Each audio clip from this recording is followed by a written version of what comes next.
Bonjour chers auditeurs. Aujourd'hui, nous parlons de la façon d'apprendre le français sans professeur. Nous montrons comment apprendre pas à pas tout seul. Je donne beaucoup d'exemples et nous parlons de méthodes qui fonctionnent vraiment.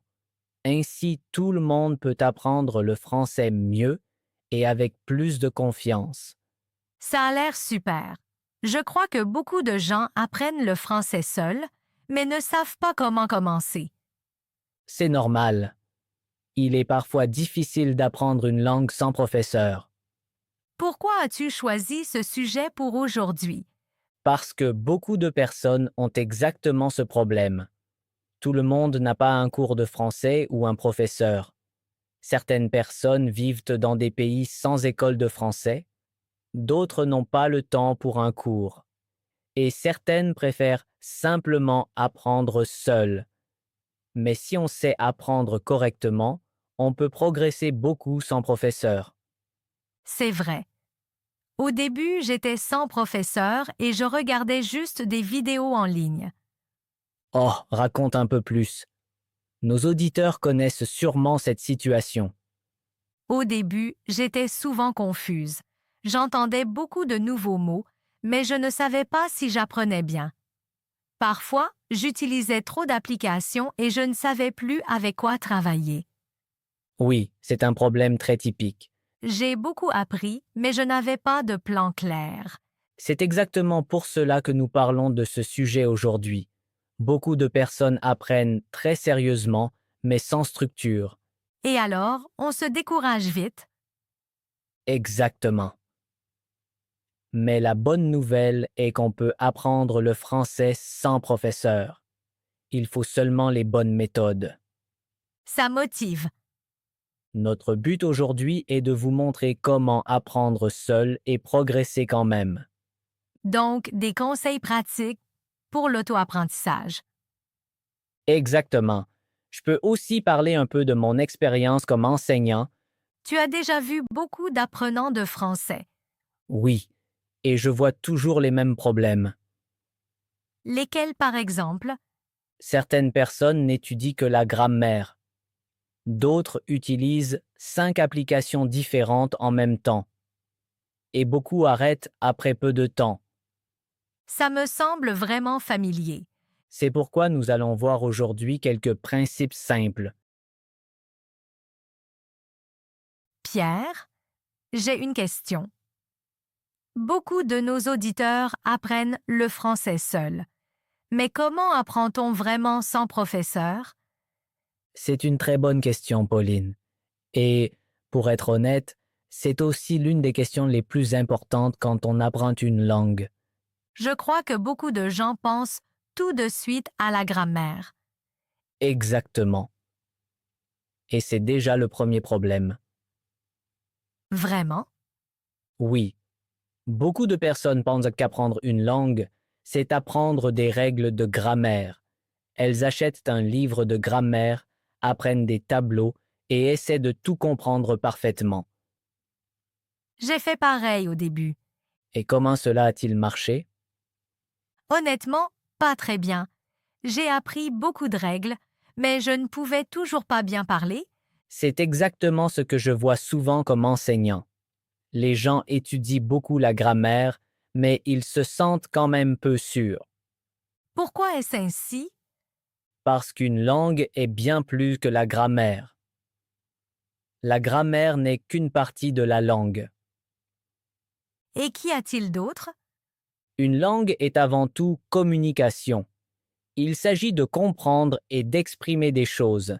Il s'agit de situations de la vie quotidienne. Donc, par exemple, des conversations au travail ou au supermarché.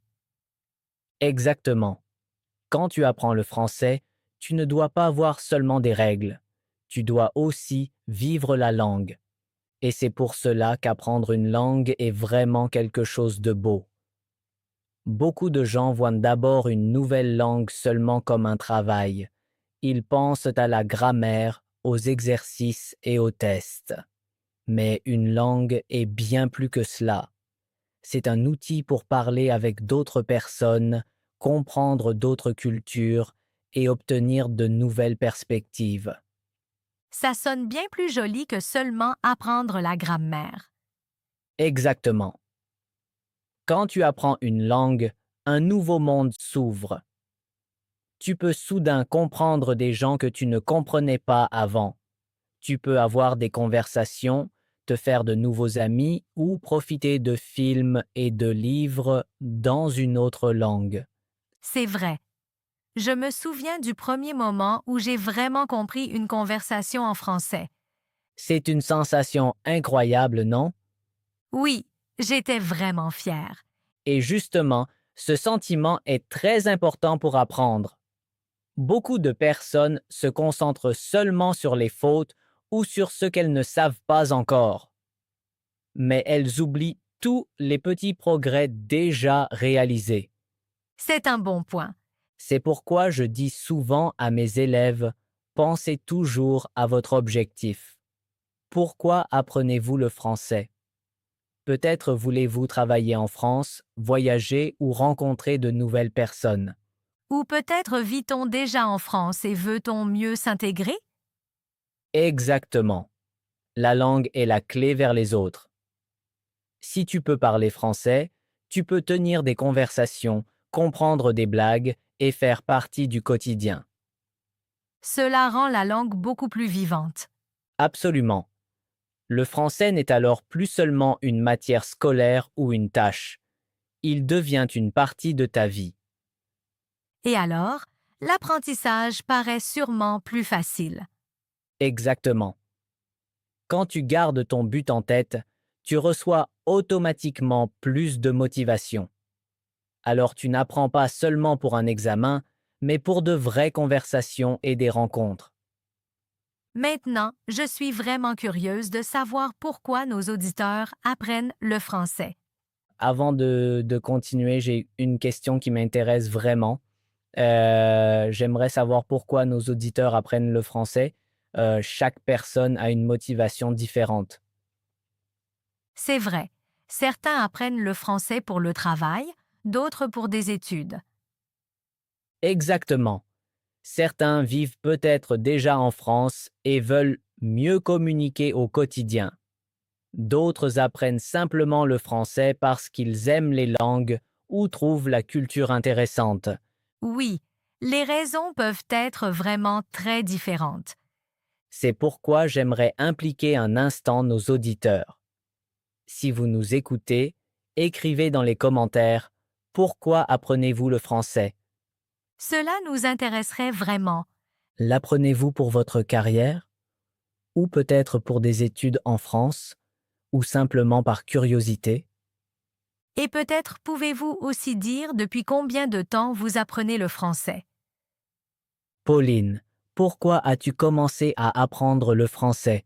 Pour moi, la première raison était mes études. Je voulais étudier en France, donc je devais apprendre le français. C'est une très bonne raison. Au début, ce n'était pas facile. Beaucoup de cours étaient en français et je devais m'y habituer. Je peux l'imaginer. Mais avec le temps, ça allait de mieux en mieux. Et maintenant, je veux encore améliorer mon français, parce que j'aimerais plus tard travailler en France. C'est un bel objectif. Oui, et le français m'aide à parler avec les gens, à nouer de nouveaux contacts et à me sentir plus sûre dans la vie quotidienne. C'est exactement le but d'une langue. Et c'est pourquoi nous aimerions vraiment entendre vos histoires. Donc, écrivez-nous dans les commentaires pourquoi vous apprenez le français. Et dites-nous aussi si ce podcast vous plaît. Si cet épisode vous aide, vous pouvez aussi l'aimer ou vous abonner. Cela nous aide beaucoup et nous motive à créer d'autres épisodes. Et maintenant, continuons avec notre thème. Comment apprendre le français même sans professeur? Pierre, je voudrais revenir sur quelque chose que tu viens de dire. Tu as dit qu'il faut mettre le français dans la vie quotidienne. Mais je me demande, comment fait-on concrètement? Beaucoup de gens entendent ce conseil, mais ils ne savent pas vraiment quoi faire ensuite. C'est une très bonne question. Nous venons de dire que le français ne doit pas être seulement grammaire et exercice. Si l'on veut apprendre sans professeur, la langue doit faire partie de la vie de tous les jours. Voyons maintenant concrètement comment on fait cela. Oui, cela m'intéresse aussi. Beaucoup de personnes n'ont ni cours ni professeur. Alors, on reste peut-être seul à la maison et on ne sait pas comment s'exercer. Oui, je le vois très souvent avec mes élèves. Beaucoup de gens pensent d'abord qu'ils ont absolument besoin d'un professeur ou d'un cours. Mais en réalité, on peut apprendre beaucoup tout seul. J'ai même des élèves qui ont déjà atteint un bon niveau avant d'entrer dans un cours. Cela me surprend un peu. Oui, mais c'est vraiment possible. Le pas le plus important est de commencer à penser en français. Au début, cela semble peut-être étrange, mais c'est une méthode très efficace. Penser en français. On entend souvent ce conseil, mais je ne sais pas comment commencer. Au début, mais c'est très simple. Tu n'as pas besoin de penser tout de suite des phrases compliquées. Tu peux commencer avec de très petites choses. Par exemple, en marchant en ville, nomme les choses en français. Donc, par exemple, les choses que je vois. Exactement. Imagine que tu regardes le ciel. Dans ta tête, tu peux dire le ciel ou peut-être le ciel est bleu. C'est vraiment simple. Oui, exactement. Et ces choses simples sont très importantes.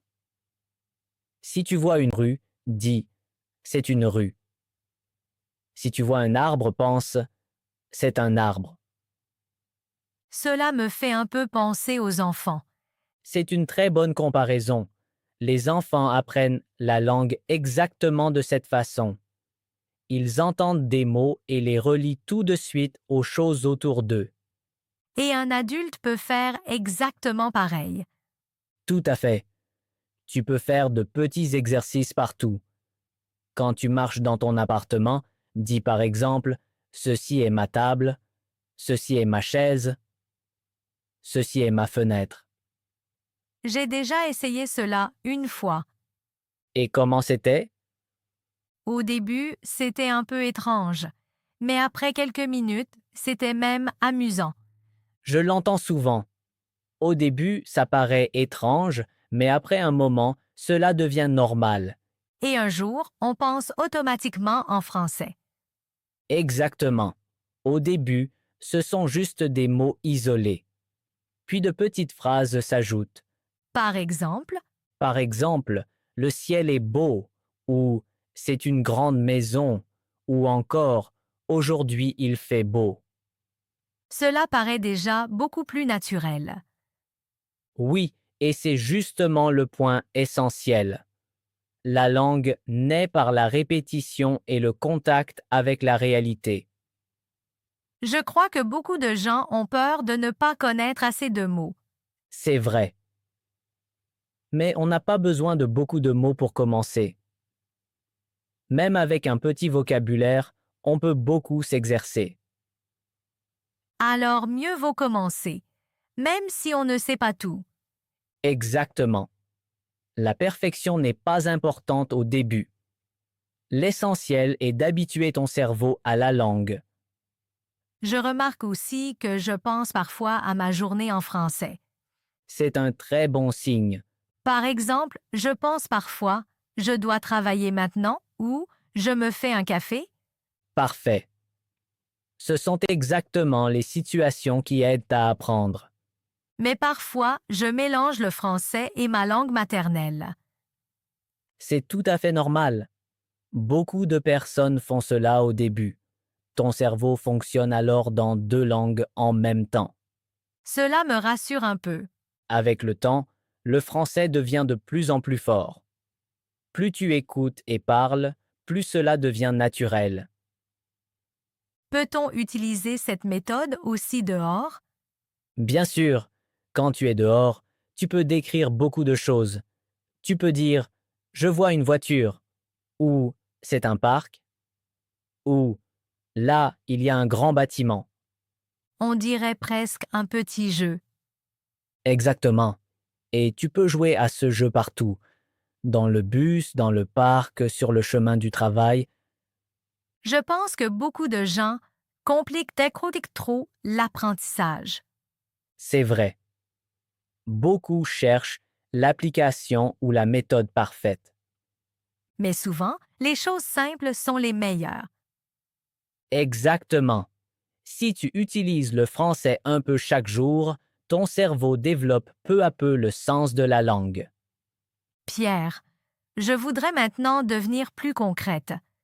Beaucoup de gens entendent ces conseils généraux, mais ils se demandent quand même, que dois-je faire chaque jour? Donc j'ai une question. Quels sont tes 5 meilleurs conseils pour apprendre le français à la maison? C'est une très bonne question. Il existe beaucoup de méthodes, mais certaines marchent particulièrement bien. Mon premier conseil est très simple. Écris un petit journal en français. Un journal? Ça a l'air intéressant, mais que doit-on y écrire exactement? Tu peux simplement écrire sur ta journée. Par exemple, qu'as-tu fait aujourd'hui? Que s'est-il passé? Qui as-tu rencontré? Ce n'ont pas besoin d'être de longs textes. 3 ou 4 phrases suffisent au début. Cela semble faisable. Mais pourquoi un journal est-il si utile? Un journal a plusieurs avantages. Premièrement, tu pratiques l'écriture régulièrement. Deuxièmement, tu parles automatiquement de ta propre vie. Et troisièmement, tu apprends ainsi, de façon naturelle, à utiliser le passé. Ah, parce qu'on écrit sur des choses qui sont déjà arrivées. Exactement. Par exemple, tu peux écrire «Aujourd'hui, je suis allé au travail» ou «J'ai bu un café» ou «J'ai rencontré un ami». Ce sont des phrases très typiques du quotidien. Oui, exactement. Elles sont donc parfaites pour s'exercer. Tu apprends non seulement de nouveaux mots, mais aussi à parler de ta journée. Je crois que beaucoup de personnes ont peur d'écrire parce qu'elles pensent que leur français n'est pas assez bon. J'entends cela très souvent. Mais pour le journal, il ne s'agit pas d'une grammaire parfaite. Il s'agit d'exprimer tes pensées en français. Donc, il faut simplement commencer et ne pas trop réfléchir. Exactement.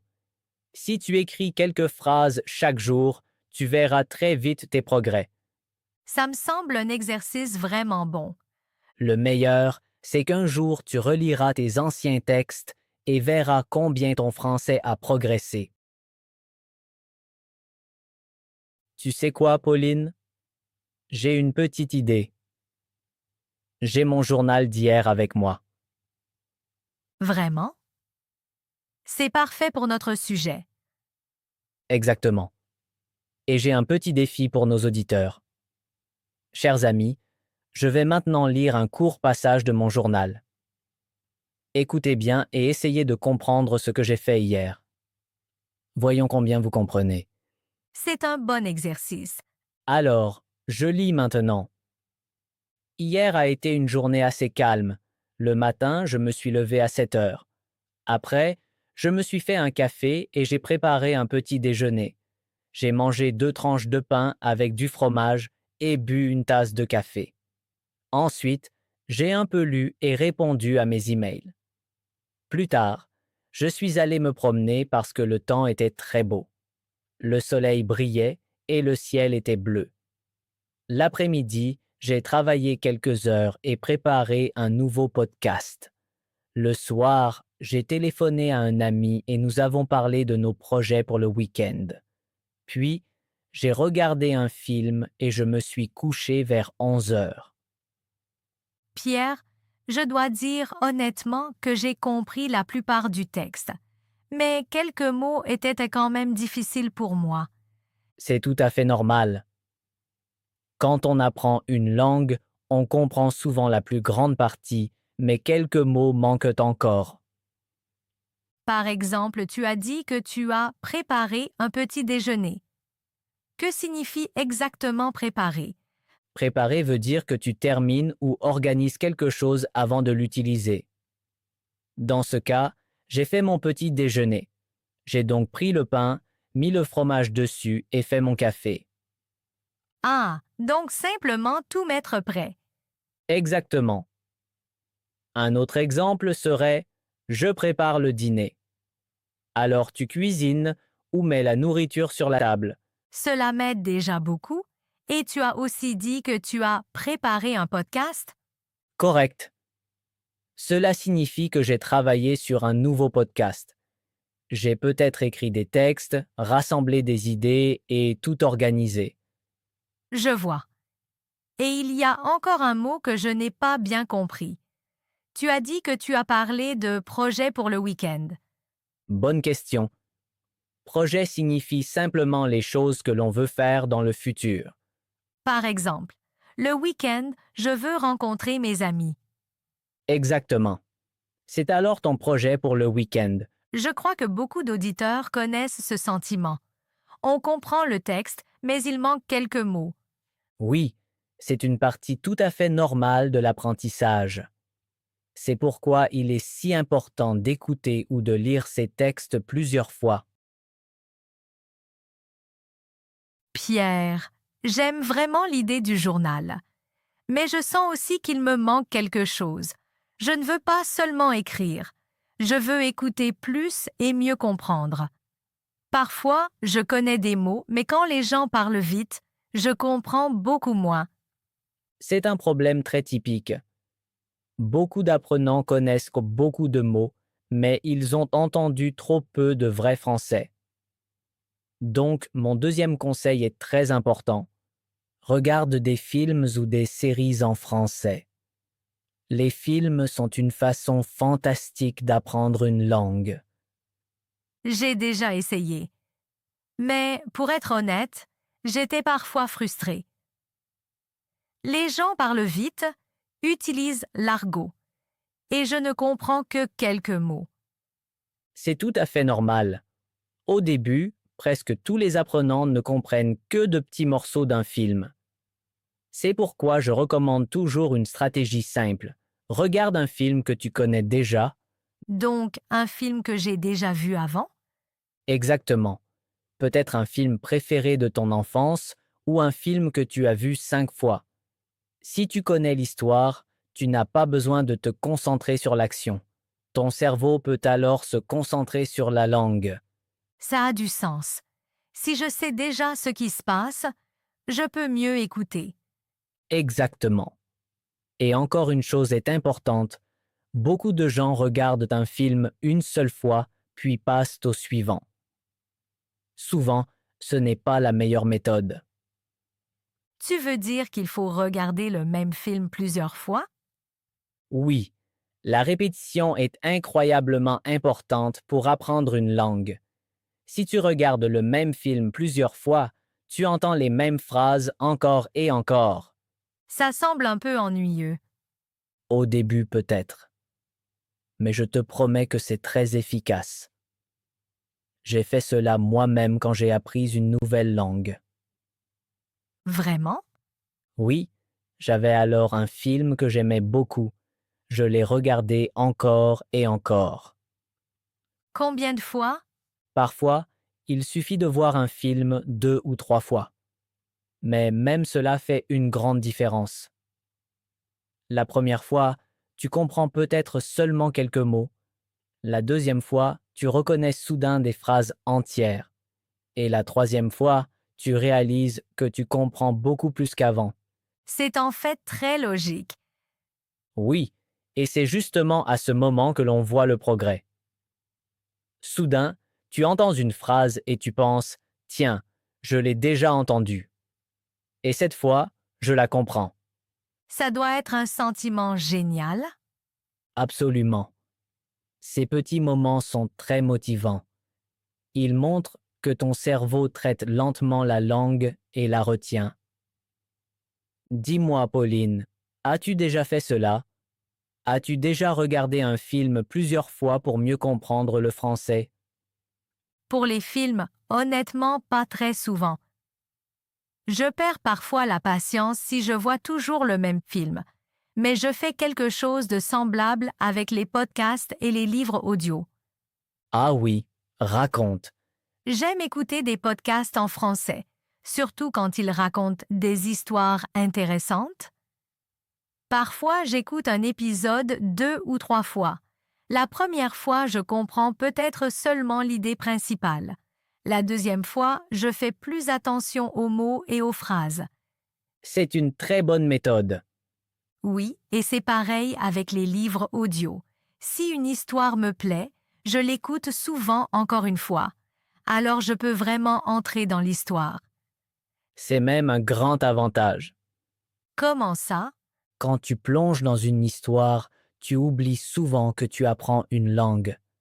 Tu te concentres sur l'intrigue et les personnages. C'est exactement ce qui m'arrive. Et, à ce moment, ton cerveau apprend particulièrement bien. Tu entends la langue, tu comprends le contexte et tu lis les mots à des émotions et des images. Cela explique pourquoi je retiens si bien certaines phrases de livres audio. Exactement. Les histoires ont un grand pouvoir pour l'apprentissage. Elles nous aident à mémoriser naturellement les mots et les structures. Donc, peu importe si on utilise des films, des séries, des podcasts ou des livres audio. Exactement. L'important est d'écouter régulièrement du vrai français et de choisir du contenu qui t'intéresse vraiment. Ainsi, on reste motivé plus longtemps. Absolument. L'intérêt et la curiosité sont essentiels quand on apprend une langue. Un autre conseil que je donne très souvent est de lire des livres. Beaucoup de gens sous-estiment à quel point la lecture aide à apprendre une langue. Des livres en français? Exactement. Au début, choisis peut-être des livres simples ou de courtes histoires. Quand tu lis, tu vois souvent les mêmes mots et structures. Cela aide ton cerveau à s'habituer à la langue. Mais parfois, il y a beaucoup de nouveaux mots. Alors je perds vite le fil. Cela arrive à beaucoup d'apprenants. C'est pourquoi je conseille une petite stratégie. Si tu vois un nouveau mot important, écris-le. Donc, pas chaque mot? Exactement. Tu n'as pas besoin d'écrire chaque mot inconnu. Choisis seulement les mots que tu trouves intéressants ou que tu vois souvent. Et ensuite, je les écris simplement dans un cahier? Tu peux, mais je propose autre chose. Écris les mots sur un petit bout de papier. Un bout de papier? Oui, un petit papier que tu as toujours avec toi, peut-être 5 ou 10 nouveaux mots. Ainsi, tu peux les regarder dans la journée. C'est une bonne idée. Imagine que tu attends le bus ou que tu fais la queue. Beaucoup de gens regardent alors automatiquement leur téléphone. C'est vrai. Je fais pareil. À la place, tu peux regarder ton petit papier et répéter tes nouveaux mots. C'est en fait un exercice très simple. Oui, et justement ces petits moments du quotidien sont parfaits pour apprendre. Je fais d'ailleurs quelque chose de similaire. Ah oui, Oui, j'écris parfois des mots nouveaux dans mon téléphone. Quand j'ai un instant, j'ouvre mes notes et je les relis. c'est aussi une très bonne méthode. Surtout quand je suis dehors, j'ai mon téléphone de toute façon. Exactement. L'important n'est pas d'utiliser un papier ou ton téléphone. L'important est de voir les mots régulièrement. Alors, il reste mieux dans la tête. Oui, la répétition est l'un des secrets les plus importants pour apprendre. Je remarque aussi que je reconnais soudain certains mots dans la vie quotidienne. C'est une super sensation, non? Oui, on lit un mot et on pense, tiens, je le connais. Exactement. Et à ce moment, tu vois que ton vocabulaire grandit. Ça motive vraiment. Absolument. C'est pourquoi les livres et les petites listes de mots sont une combinaison très forte pour apprendre le français. Et maintenant, vient pour moi le dernier et peut-être le plus important conseil. Il faut avoir le courage de parler. Je crois que c'est la partie la plus difficile pour beaucoup de gens. Oui, je le vois souvent comme enseignant. Beaucoup de personnes apprennent longtemps du vocabulaire et de la grammaire. Elles lisent, écoutent des podcasts et regardent des films. Mais quand il faut parler, elles deviennent très nerveuses. Je connais ça aussi. On a peur de faire des fautes. Exactement. Cette peur est très répandue. Beaucoup pensent, si je fais une erreur, les autres vont rire ou penser que mon français est mauvais. Oui, c'est exactement ce que je pense parfois. Mais la vérité est différente. La plupart des gens sont contents quand quelqu'un apprend leur langue. Vraiment? Absolument. Quand quelqu'un essaie de parler français, la plupart voient le courage et l'effort. Ils ne regardent pas chaque petite faute. Ça me rassure un peu. Et comme enseignant, je peux souvent reconnaître très tôt qui parlera bien plus tard. Vraiment? À quoi le vois-tu? Pas à la grammaire, pas au nombre de mots. Je le vois si quelqu'un est prêt à parler. Donc il faut simplement commencer à parler? Oui, les élèves qui ouvrent la bouche, posent des questions et essaient de parler font souvent les plus grands progrès. Même s'ils font beaucoup de fautes? Justement, les fautes sont une partie importante de l'apprentissage. Chaque faute montre que ton cerveau travaille. Je crois que beaucoup veulent d'abord parler parfaitement. Oui, c'est un gros problème. Le perfectionnisme peut bloquer l'apprentissage d'une langue. On attend peut-être trop longtemps avant de se sentir prêt. Exactement. Mais le bon moment ne vient souvent jamais. Il faut juste commencer. Je me souviens de mes premiers dialogues en français. J'étais très nerveuse. Et comment cela s'est-il passé finalement? Honnêtement, bien mieux que je ne le pensais. Les gens étaient très gentils et patients. C'est exactement ce que j'entends souvent de mes élèves. Et après chaque conversation, on se sent un peu plus sûr. Oui, parler est comme un muscle. Plus tu l'utilises, plus il devient fort. C'est une belle image. C'est pourquoi je dis toujours, ouvrez la bouche et essayez de parler. Même si ce ne sont au début que des phrases simples, Oui, même une phrase simple comme bonjour, comment ça va est un pas important. et un jour, les phrases deviennent plus longues. Exactement. Pas à pas, la confiance grandit. Bien, Pauline, nous arrivons déjà à la fin de notre épisode d'aujourd'hui. Aujourd'hui, nous avons parlé de la façon d'apprendre le français même sans professeur. Nous avons vu qu'il existe de nombreuses possibilités. On peut tenir un journal, regarder des films ou des séries en français. On peut aussi écouter des podcasts ou des livres audio et lire.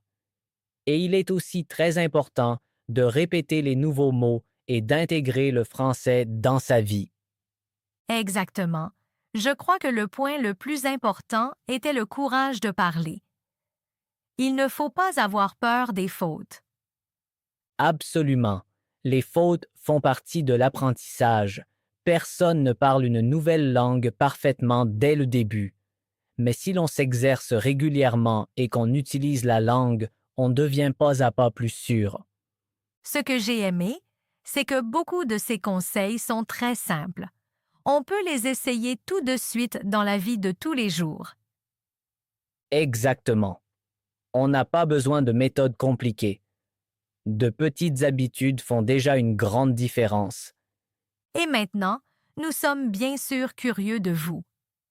Chers auditeurs, écrivez-nous dans les commentaires quel sujet vous intéresse pour les prochains épisodes. Peut-être voulez-vous entendre plus sur les conversations du quotidien. Ou sur les fautes typiques quand on apprend le français.